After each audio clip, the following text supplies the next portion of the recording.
I think the one that goes down the best is what, and a lot of people don't believe it, is I made my debut against Liverpool through a little bit of luck, really, because first team goalie Steve Sutton had gone down with a virus. It was a night game, so he couldn't play. Hans Seegers was on loan at Wimbledon, and then we got a couple of more a little bit older than me that probably weren't good enough. And I was coming through with the reserves pretty well in that. So I played against Liverpool. The following Saturday we got Newcastle away, but Steve Sutton, the first team goalie, has now trained all week, so I thought I'm not going to play. Well, he kept me in. We won 1-0. Then the following Saturday he kept me in again. We beat Coventry in the FA Cup. After the game against Coventry, I didn't know, but it was time to take me out of the team then.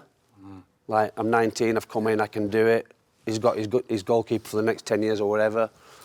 But I just, because I was on such a high, as I'm leaving the dressing room, I just turned around and said to the lads, thank you for the best 10 days of my life that you've just given me.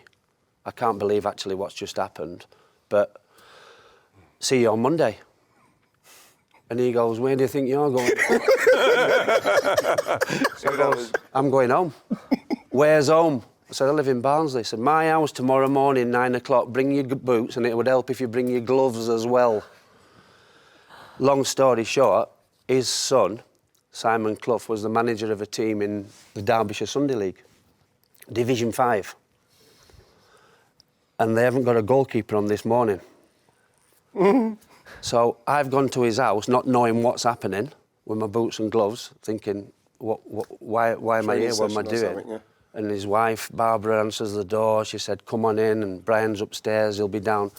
So Brian Clough comes in the kitchen in his house and he said, thank you for agreeing to play for Simon's team this morning. They haven't got a goalkeeper and I thought you'd do.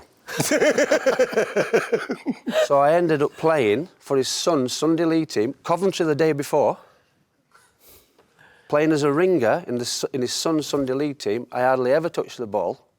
It was just like bring you back down to earth type of thing. Yeah. Right. And the team got fined, a record fine for playing a ringer, which was me. They got the points taken off them. They got fined 50 quid, and Cloughie took the 50 quid out of my way. No way. He made me pay the fine.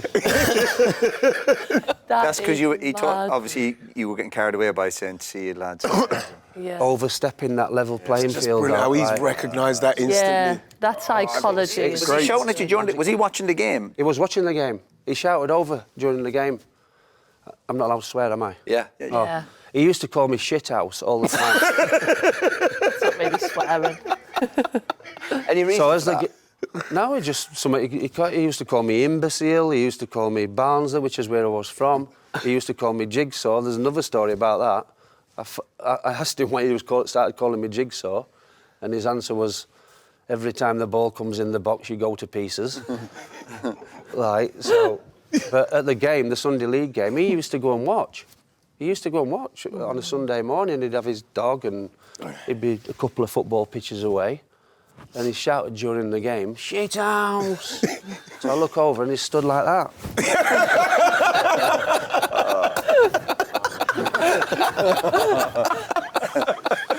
At least he went to the game, though. Yeah, do you know true, what I mean? Joe, Like, he's he's done that, but then I love the stories. I love the stories on him. No, but if he felt the player was getting carried away with that, he'd done it to loads of players. Yeah, he did, yeah. Listen, he was hard with me. Remember Lochco, my buddy? Remember Lochco played a couple of first, and Lochco never played. He played 2 or 3 games after. He said something in the training one time. He gave a ball to Piercy or Nigel. It was short. And he said, sorry, lads. And apparently he reckons Brian Clough, what are you saying sorry for?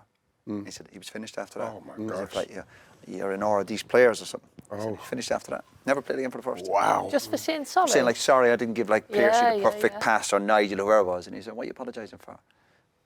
He says, he never, just a player just not having the right, maybe, mindset or whatever it might be. Or getting carried away. Would he be different with Stuart Pearce as the captain? Yeah.